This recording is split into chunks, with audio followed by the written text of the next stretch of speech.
안녕하세요. 정동제일교회를 담임하고 있는 천혁태 목사입니다. 기독교에 대해서 잘 아시는 분도 있고 그렇지 않으신 분도 계신데 우리나라의 1885년도에 아펜젤러 언더우드 선교사님이라고 하는 그 이전에도 선교사님이 있었지만 최초의 선교사님, 지금부터 138년 전에 오셔서 교회를 세운 첫 번째 개신교회 두 개가 여러분 광화문에 있는 세문안교회 장로교회고요. 또 하나의 교회가 정동제일교회입니다. 138년 된 교회, 오래된 교회에서 목회를 하다 보니까 어른들 상대를 많이 합니다. 그래서 젊은 여러분들, 저도 젊은이 예배 설교를 한 달에 한 번씩 하긴 하는데 그 분위기가 그 분위기네요. 제가 어제 또 배재 중고등학교 학생들 졸업 예배를 우리 교회에서 드려서 설교할 때 주무실 분은 주무시라고 그랬더니 100명 중에 85명이 주무시더라고요. 편안하게 했어요. 근데 지금 상황은 추워서 여러분 주무시기가 대단히 어려운 상황이에요. 그러니까 들을 자는 들으시고 다른 거 하시면서 귀가 열려 있는 줄 저는 알기 때문에 여러분 저는 저의 길을 가도록 그렇게 하겠습니다. 그래도 많이 시선을 집중해 주시고 눈을 마주쳐 주셔서 고맙습니다. 시간은 어기지 않을 테니까 한번 좀 잘 삶을 나누는 시간을 됐으면 좋겠습니다. 여러분 아름답다라고 하는 단어의 뜻을 아세요? 아름답다. 이 아름답다, 아름다운 인생, 아름다운 삶, 아름다운 밤, 무엇을 보면 아름답다라고 얘기할 때 그 아름답다라고 하는 것이 정말 무슨 뜻일까요? 여러분 경희대학교 서정범 교수님이라고 하는 분, 아주 유명한 국문학과 교수님이 이 아름답다라고 하는 뜻의 어원을 두 가지에서 찾았어요. 그 하나는 뭐냐면 서로 이렇게 품어 안는 것, 그것이 아름답다는 거예요. 성경에 보면 서로 갈등 관계에 있었던 야곱과 에서가 다시 만나서, 형제가 다시 만나서 목을 얼싸 안고서 안고 있는 그 모습, 그것이 사람들 보기에 아름답다는 거예요. 갈등과 갈등이 있는 사람들, 특별히 우리나라에 필요하겠죠. 그런 갈등과 갈등이 있는 사람들과 어떤 진영들이 서로 화해하고 하나 돼서 서로 얼싸안는 그런 모습, 안고 있는 모습, 그것이 아름답다. 그래서 아름답다의 어원을 안다라고 하는 곳에서 찾기도 해요. 근데 그거보다 더 중요한 것은 아름답다라고 하는 것은 알다에서 나왔다는 거예요. 알지자. 무엇을 아는 것이 아름답다는 거예요. 그러니까 쉽게 얘기하면 우리가 아름다운 인생을 살려면 알아야 아름다운 인생을 살 수 있는 거예요. 뭘 알아야 되냐면 내가 누구인지를 알아야 비로소 아름다운 인생을 살 수 있는 거예요.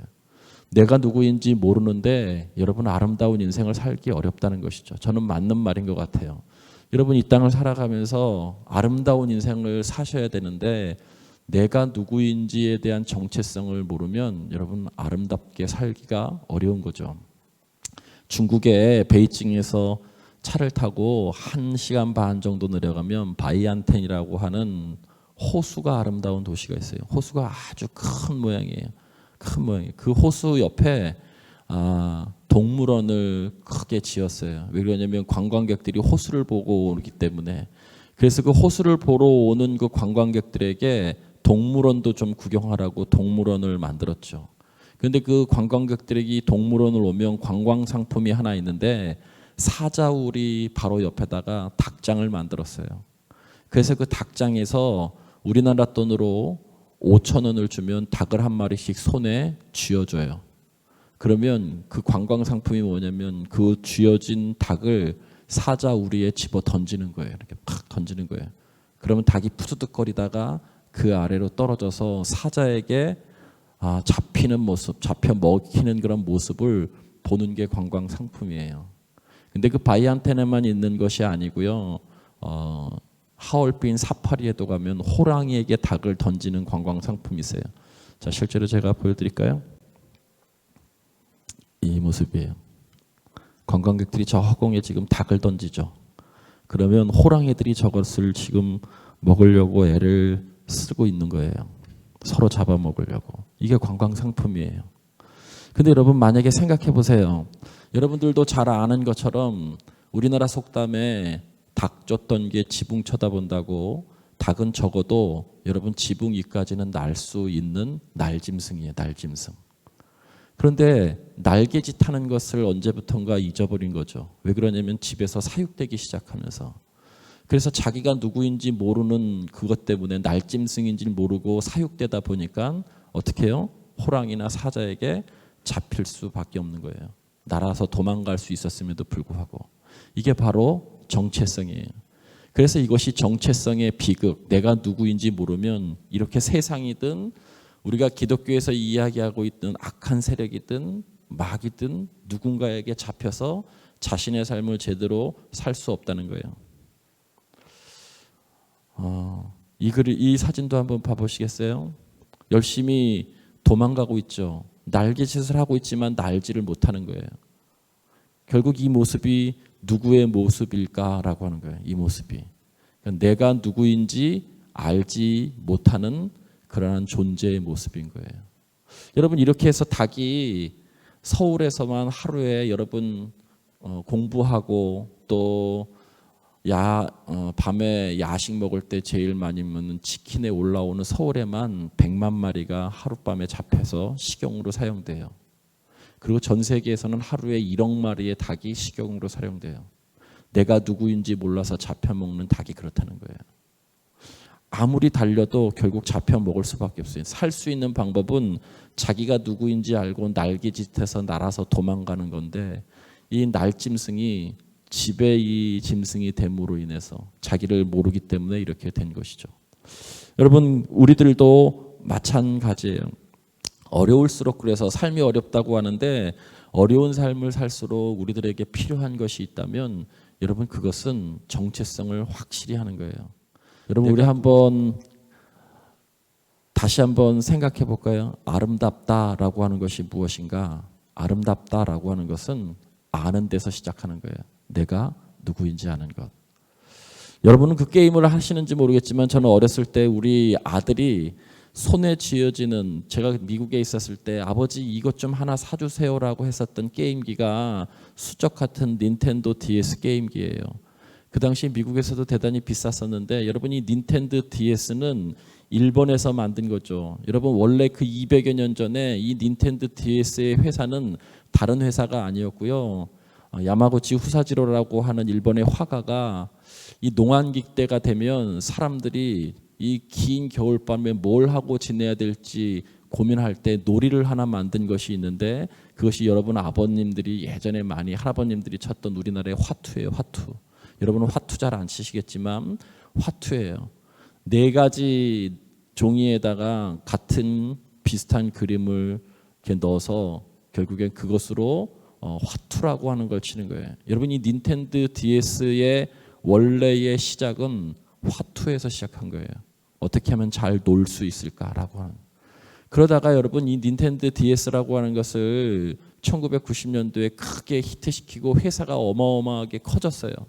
사람이 회사가 커지면 돈을 많이 벌기 위해서 자회사를 만들고 놀이문화 말고 다른 건설업도 하고 제조업도 하고 문어발식으로 뭘 다 이렇게 새롭게 회사를 이렇게 다 자회사를 키우죠. 그래서 그 회사가 위기에 왔어요. 그때 다시 한번 고민했던 것이 뭐냐면 이 위기, 이 부도의 위기 앞에서 우리가 살 수 있는 것이 무엇일까라고 회사에서 고민하다가 결론이 내는 게 뭐냐면 나는 누구인가예요. 우리는 원래 이 놀이문화로 시작했으니까 게임 산업으로 승부한다. 그래서 주변에 있는 모든 그런 사업들을 다 접고 우리는 놀이문화에 집중한다라고 해서 만든 것이 닌텐도 DS예요. 200여 년을 한결같이 그렇게 놀이문화에 집중해서 지금도 성공하고 있는 것이죠. 일본에 토토라고 하는 유명한 화장실과 욕실용품을 만드는 회사가 있어요. 여러분 그 회사도 250여 년 전에 흔히 이야기하는 도자기, 요강을 만들었었던 사람들이 가업을 이어가면서 만든 것이 여러분 요즘의 토토예요. 토토. 여러분 그 토토라고 하는 회사가 우리나라에 1970년대, 80년대, 90년대 화장실에 들어가면 TO 이렇게 해서 토토라고 하는 것 일본에서 다 썼어요. 그 회사의 사원이 뭐냐면 이런 거예요. 인간이 배설하는 한 토토는 영원할 것이다. 이게 무슨 뜻이냐면 우리가 무엇하는 회사인가라고 하는 거예요. 본질에 집중하는 것. 여러분, 이 정체성이라고 하는 것은 본질과 아주 중요한 것이죠. 우리들도 언젠가는 여러분 살아가시면서 지금도 어렵겠지만 여러분 어려운 시기들을 만납니다. 공부할 때도 어렵고요. 취업할 때도 어렵고요. 그리고 모든 삶을 살아갈 때 다 어려움이 우리 안에 있어요. 그때 여러분이 정말 기억해야 될 한 가지가 있다면 정체성이 나는 누구이며 이게 가장 본질이에요. 이 본질을 여러분이 발견하는 그 사람들만이 여러분 결국에 그 어려움에서 극복하고 아름다운 삶을 살 수 있는 것이죠. 성경 얘기해서 죄송한데 출애굽기 16장에 보면 여러분들도 잘 아시는 것처럼 이스라엘 백성들이 애굽에서 나와서 광야를 헤맬 때 불평불만이 많았어요. 적어도 애굽에서는 먹을 것은 있지 않았느냐, 적어도 고기는 먹지 않았느냐. 하나님 앞에 불평하니까 하나님께서 그들에게 내려주신 것이 만나와 메추라기, 매일 아침마다 만나와 메추라기를 먹여주시죠. 그것은 육적인 그런 그 배고픔을 채우는 의미가 아니고요. 더 중요한 의미는 뭐냐면 너희들은, 이스라엘 백성들은, 너희들은 하나님의 자녀는 하늘로부터 내려오는 양식으로 사는 존재다라고 하는 정체성을 확인하는 것이 만나와 메추라기예요. 배불리 뭐를 먹게끔 해주는 것이 아니고요. 하나님이 그 광야라고 하는 가장 어려운 때, 정말 굶주리고 헐벗고 뜨거운 뙤약볕에서 광야의 길을 걷고 있는 그 이스라엘 백성들에게 단순히 뭘 먹여주시려고 하는 육적인 것을 의미하는 것이 아니고요. 너희들이 이 광야와 같은 인생길을 이 이후에도 살아가야 될 텐데 이때 너희들이 가장 중요하게 여겨야 될 것은 너희들이 누구인가라고 하는 것을 알려주신 것이 만나와 메추라기예요. 매일 아침마다 주셨어요. 그 뜻은 무엇이냐면 하늘에 의해서 공급받고 하늘로부터 내리는 음성을 듣고 사는, 하늘 양식으로 사는 사람이라는 거예요. 그것이 바로 하나님의 자녀의 백성이죠. 이 광야의 만나와 메추라기와 관계 있는 것이 여러분 예수님께서 이 땅에 오셔서 광야에서 똑같이 광야에서 시험 받을 때 첫 번째 시험이었죠. 사단이 와서 예수님에게 이야기하죠. 이 돌이 떡이 되게 하라. 그럼 내가 너가 하나님의 아들인 것을 믿겠다라고 하는 거예요. 여러분 떡을 만들려면 농사를 지어야 돼요. 모를 심고 가꾸고 물을 주고 여러 번 들여다보고 그리고 난 다음에 추수를 하고 타작을 해서 가루를 만들어서 떡을 만드는 거예요. 과정이 있는 것이죠. 과정이. 그런데 여러분 사단은 그 과정을 생략하고 있어요. 그냥 돌이 떡이 되게 하라라고 하는 거예요.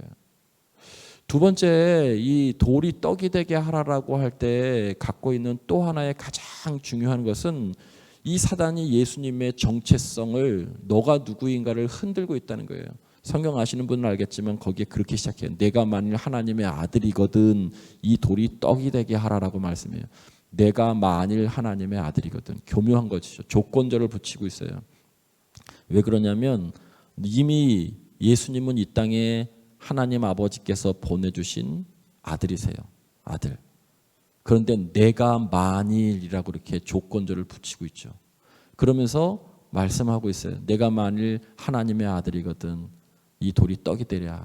예수님은 그것을 단호하게 거부하죠. 과정이 없는 어떤 성취도 거부할 뿐만이 아니라 당신을 흔들고 있는 정체성의 흔들림에 대해서 거부하고 있죠. 그래서 이렇게 말씀하시죠. 사람이 떡으로만 살 것이 아니요 하나님의 입에서 나오는 모든 말씀으로 산다는 것이죠.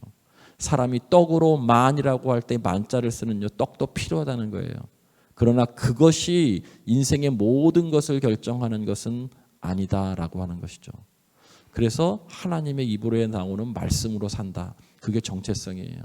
그러니까 인간은 하나님으로부터 창조됐기 때문에 여러분 하나님의 입에서 나오는 말씀으로 사는 존재예요. 그 정체성을 알고 살아가는 사람들이 그리스도인들이고 그 정체성을 알고 살아가는 사람들이 가장 아름다운 삶을 사는 거예요. 결론적으로 다시 한번 말씀드리지만 내가 누구인지 아는 것.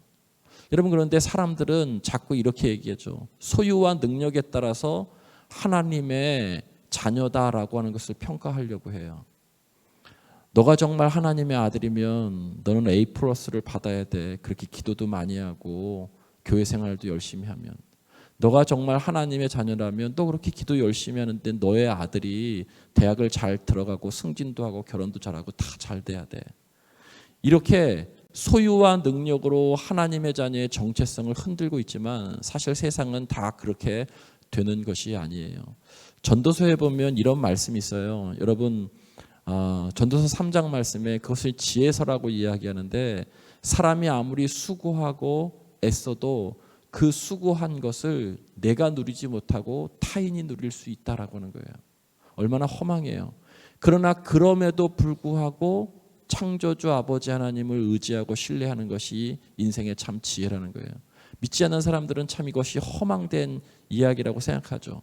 아니, 내가 수고한 건데 내가 수고한 것을 누리고 먹는 것이 인생이어야지 그것을 너가 누릴 수도 없다라고 하는 게 어떻게 지혜냐. 여러분, 인생은 설명되기 어렵고 연약한 거죠. 그 연약할 때 우리가 선택할 수 있는 가장 중요한 것은, 그러나 그럼에도 불구하고 전능자 하나님을 의지하는 것이 참 지혜 있는 삶이다, 아름다운 삶이다라고 전도서에서 이야기하고 있어요. 저희 아들이 여러분처럼 지금 대학교 4학년이에요. 어렸을 때 아버지의 모습을 보고 본인도 목사가 되겠다라고 그렇게 얘기했다가 중간에 이제 포기했어요. 초등학교 한 5, 6학년 때 미국에 있었을 때는 본인은 아버지의 모습을 보니까 도무지 돈을 못 버는 것 같아서 한 40까지 돈을 벌고 난 다음에 목회를 하겠다라고 얘기하더니 이제 지금은 완전히 포기해서 자기 길을 잘 가고 있어요. 저는 뭐 블레싱합니다. 그의 인생이기 때문에. 저희 아들을 이렇게 보면 가끔 이렇게 저는 자유롭게 얘기합니다. 너의 인생에 있어서 최고의 가치가 뭐냐? 자신 있게 얘기하더라고요. 돈. 자기는 돈이 좀 많았으면 좋겠다는 거예요. 돈 많아서 뭐 할 건데? 이랬더니 재밌게 놀고 누리고 살고 싶다는 거예요. 돈이 있어도 누리지 못할 수도 있어요. 전도서의 얘기처럼. 제가 이 사진, 이게 에베레스트 산에 있는 산 중에서 가장 험하다라고 하는 6,440m의 촐라체라고 하는 곳이에요. 촐라체. 여러분 발음을 잘 하세요. 촐라체. 여러분, 여기에 2003년도에 산악인, 그 당시에 34살이었던 박정헌이라고 하는 사람과 그 다음에 최경식이라고 하는 30살의 산악인이 이 험하다는 산을 등반했어요. 여기 험하다는 산을 등반하면서 여러분 정상까지 가가지고 결국 깃발을 꽂고 내려오는 도중에 약 5,500m 곳에서 크레바스에 이 후배인 최강식이라고 하는 친구가 그만 빠졌어요. 크레바스라고 하는 것은 이 균열이 있는 그러한 곳이죠. 빙하에 균열이 있어서 거기로 쑥 빠지게 되는 그런 거예요. 그런데 이 두 사람 사이에 여러분도 TV를 보면 알겠지만 5mm짜리 로프를 서로 연결해가지고 이동을 하거든요. 그렇게 연결해서 이동하다가 그만 이렇게 되고 말았어요. 위에 있는 친구가 선배인 박정헌이라고 하는 선배이고, 밑에 있는 친구가 지금 최강식이라고 하는 후배예요. 갑자기 균열에 빠짐으로 인해서 이 위에 있는 우리 박정헌이라고 하는 친구는 갈비뼈 2대가 부러졌어요. 로프가 확 잡아당기는 바람에. 그리고 안경이 깨졌어요. 여러분, 선글라스를 끼지 않으면 설원에서는 눈을 뜰 수가 없어요. 뜨거운 태양과 이 하얀색이 만나서 도무지 눈을 뜰 수 없어요. 위에 있는 친구는 지금 갈비뼈가 부러지고 안경이 깨져서 앞을 보지 못해요. 그런데 이 밑에 지금 대롱대롱 매달려 있는 이 친구는 여러분 두 발이 다 부러지고 말았어요. 이 두 사람 사이에서 연결해주는 유일한 것이 하나 있다면 5mm 끈밖에 없는 거예요. 살아남을 수 있는 방법은 위에 있는 선배가 이 줄을 끊어버리는 거예요. 그래야 자기라도 살아요. 나중에 이들이 살아나서 이 선배가 이렇게 고백하더라고요. 그 줄을 왜 끊지 않았습니까? 그 줄을 끊었으면 고통스럽지도 않고 당신도 그런 위험한 순간으로부터 벗어날 수 있었는데, 그것이 대체적인 산악인들의 그러한 행동들인데, 여러분 갈비뼈가 부러졌는데 이 허리에 매어져 있는 이 5mm 끈, 특별히 위에 있는 선배의 몸무게는 73kg고요. 아래에 있는 후배의 몸무게는 75kg예요. 근데 장비까지 90kg인 거예요. 밑에서 끌어다니는 중력이 어마어마한데도 끝까지 이 끈을 놓지 않았었던 가장 중요한 이유를 위에 있는 선배는 이렇게 얘기해요.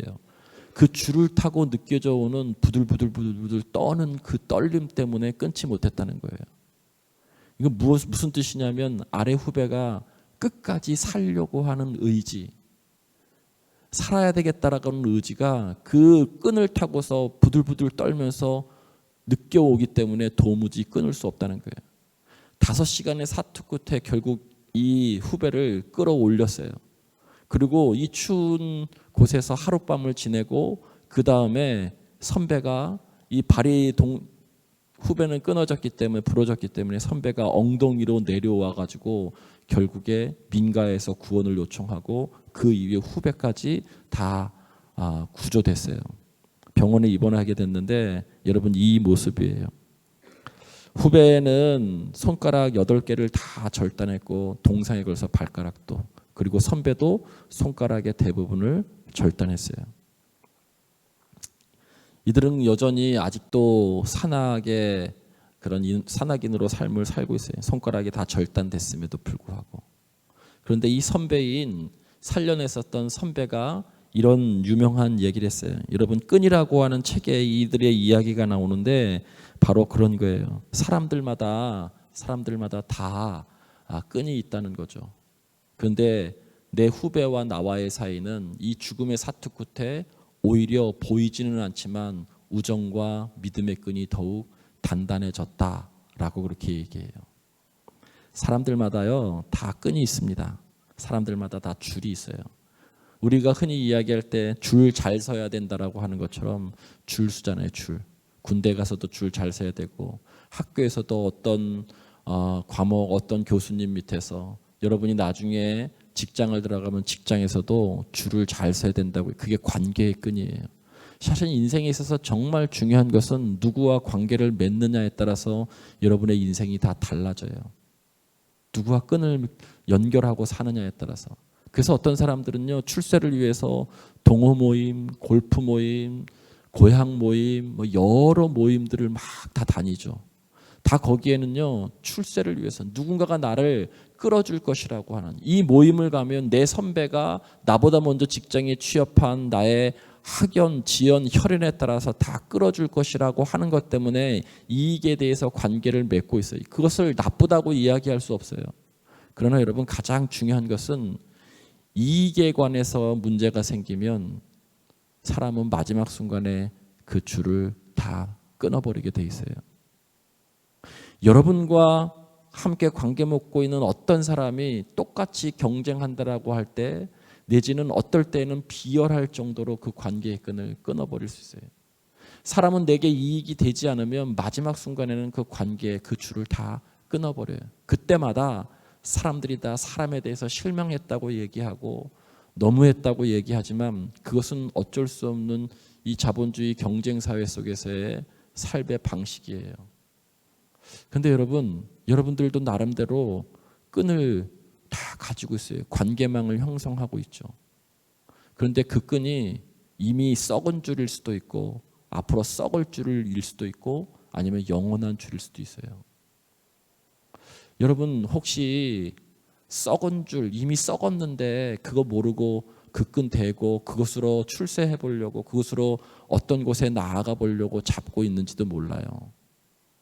또는 여러분 이미 썩을 것, 앞으로 썩을 줄인데 이것은 오래가지 못한 것인데 그냥 그것을 근근히 잡고 그렇게 살아가는지도 몰라요. 그 끈이, 그 관계망이 여러분 삶을 도와주기도 하지만 어렵게도 하고요, 여러분의 모든 삶을 다 보호해 주지는 못해요. 인간의 연약함 때문에 그렇죠. 근데 영원한 끈은 결국 인간이 자신의 연약함을 인정할 때 여러분 잡게 되는 신이에요. 고대 사회에서부터, 인간의 아주 근본적인 그러한 사회 때부터 여러분 가장 중요한 것이 바로 신을 찾는 거예요. 우리의 의식의 내면 속에 그것이 있어요. 그것을 영원한 끈이라고 생각하고 그 신을 찾는 거예요. 시편 119편 54절 말씀 함께 제가 잠깐 묵상하고 오늘 말씀을 마칠게요. 여러분, 시편 54편에 이런 성경 말씀이 있어요. 내가 나그네 된 집에서 주의 율례가 나의 노래가 되었나이다. 내가 나그네 된 집에서, 이 세상이 나그네 인생이라는 거예요. 그런데 하나님의 말씀이 나의 노래가 되었다는 거예요. 시편 119편은 고난받는 어떤 시편의 기자가 이야기하고 있는데, 나그네된 이 인생길, 연약한 인생길에서 내가 이 인생길을 뚜벅뚜벅 걸어갈 수 있는 유일한 힘이 하나 있다면 하나님의 말씀으로 노래하면서 간다는 거예요. 여러분, 노래라고 하는 것은 슬플 때 노래하면요, 슬픔을 위로해 주기도 하고요, 고통스러울 때 군가 같은 걸 부르면요 힘이 더 나기도 하고요, 함께 떼창을 부르면 함께 연합하는 힘이 있어요. 노래는 바로 그런 거예요. 그런데 이 시편 기자는 고난받을 때 주의 율례가, 하나님의 말씀이 나의 노래가 되어서 나는 이 힘들고 어려운 인생 가운데 노래 부르며 하나님의 말씀을 노래하며 기억하며 살겠다라고 그렇게 말씀하고 있는 것이죠. 시편 119편에 그러한 주변본에 보면 이 노래를 나는 기억하겠습니다라고 그렇게 이야기해요. 기억한다라고 하는 것이 대단히 중요합니다. 제가 저희 아내와 연애할 때 7년을 연애했는데 그 중간에 저희 아내가 외모가 출중해서 그런지 다른 선배들이 많이 이렇게 접근을 했던 것 같아요. 여러분, 이렇게 저렇게 만나면 헷갈리잖아요. 근데 뭐 나중에 보니까 하도 뭐 이렇게 영화를 보러 가자고 그래서 이제 한두 번 이렇게 갔었던 건데, 기억을 잘 못한 실수를 한번 저희 아내가 했어요. 어느 날 저희 아내랑 영화를 봤어요. 그 뮤지컬을 봤어요. 뮤지컬을, 슈퍼스타라고 하는, 지저스 크라이스트 슈퍼스타라고 하는 뮤지컬을 보고 나왔는데, 저희 아내가 너무 감격해서 저한테 이렇게 얘기하는 거예요. 오빠랑 영화 해리가 셀리를 만났을 때라고 하는 영화를 보고 난 이후로 가장 좋은 그러한 작품이었다라고 얘기하더라고요. 안타깝게도 저는 해리가 셀리를 만났을 때 본 적이 없어요. 저희 아내가 다른 선배랑 나중에 보니까 봤더라고요. 헷갈려가지고 기억을 잘 못한 거죠. 여러분, 무엇을 기억하며 살아가는가라고 하는 것이 정말 중요합니다. 광야 같은 인생길을 여러분이 사실 텐데요. 여러분, 하나님의 말씀, 그 신의 말씀, 그 말씀이 저는 여러분 목사이기 때문에 삶 가운데 노래가 되었으면 좋겠어요. 여러분의 18번이었으면 좋겠어요. 여러분에게 반드시 그 하나님의 말씀이 여러분이 연약한 길을 갈 때 힘 주시고 능력을 주실 거예요. 그것을 아는 것이 인간이에요. 인간이 어떤 존재냐면 그냥 한마디로 설명하면 설명할 수 없는 연약한 존재예요. 내 앞이 어떻게 될지도 모르고, 그리고 여러분의 미래가 어떻게 될지도 모르고, 그리고 내가 수고하고 애쓴 것을 다른 사람들이 누릴지도 모르고, 더더군다나 내가 언제 죽을지도 알 수 없어요. 제가 왜 목사가 됐냐면 저는 죽음 때문에 목사가 됐습니다. 저는 원래 꿈이 군인이었어요. 군인. 육군사관학교를 나와서 직업군인을 하는 것이 제 꿈이었어요. 근데 저희 형님이 군에서, 제가 중학교 3학년 때 홍익대학교 건축공학과를 다니다가 대학교 2학년 때 군대를 갔는데 그만 군에 훈련받다가 순직했어요. 말이 순직이지 그냥 죽은 거예요. 그래서 대전 국립묘지에 묻혀 있어요. 저는 그때부터 중학교 3학년이었는데 인생에 대한 어린 나이에 고민을 시작하게 되더라고요. 늘 한 방에서 등을 맞대고 잤었던 사랑하는 나의 형이 어느 날 갑자기 21살의 나이에 자기의 의지와 상관없이 군대에서 죽음을 당하게 됐어요.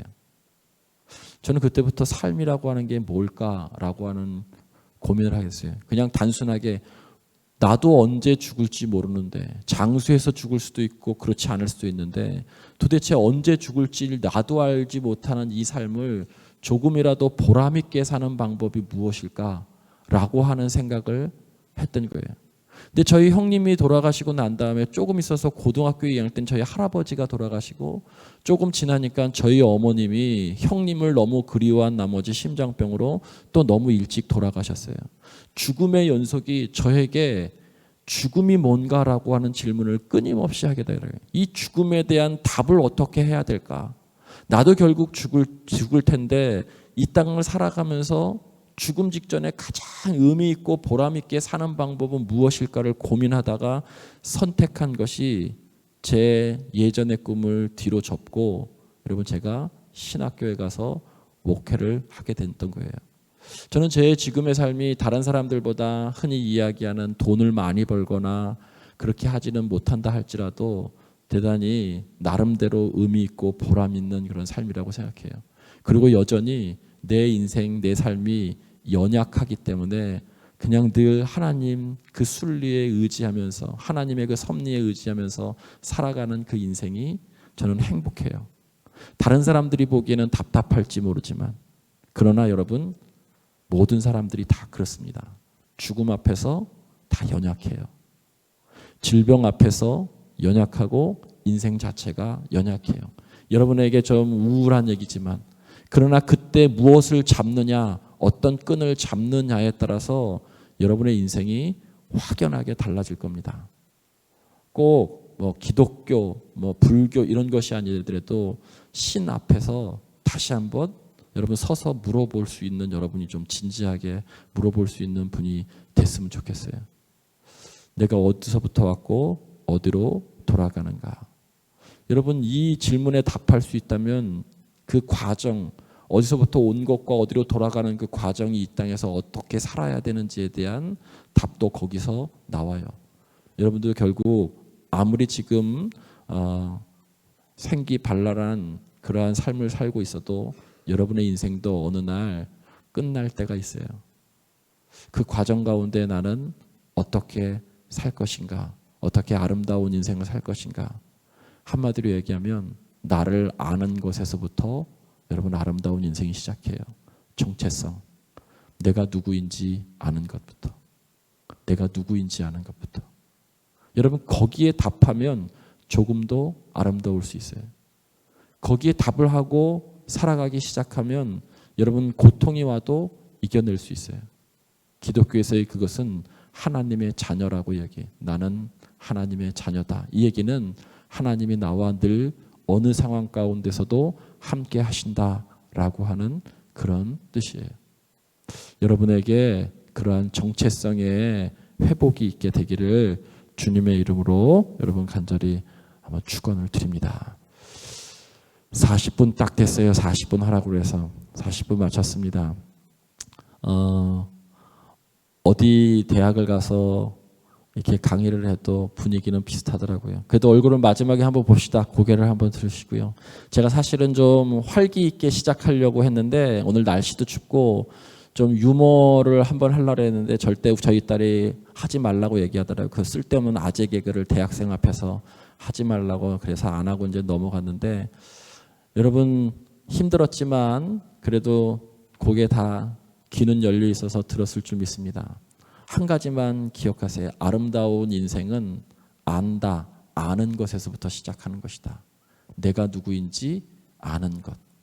여러분 내가 누구인가라고 하는 그런 질문을 늘 끊임없이 내가 누구인가라고 하는 그 질문을 끊임없이 여러분 계속 질문하실 때 여러분의 인생이 조금 더 아름답게 될 줄 믿습니다. 들어주셔서 감사합니다. 예, 고맙습니다.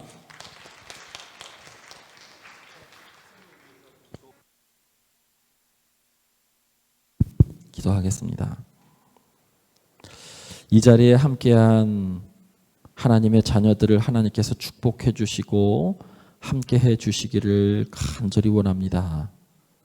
우리의 인생의 앞길을 알 수 없어서 늘 불안하고 염려가 되지만 하나님, 우리가 하나님께 우리의 삶을 더 의지하고 하나님께 도움을 구하는 그런 하나님의 자녀들 되게 인도해 주시옵소서.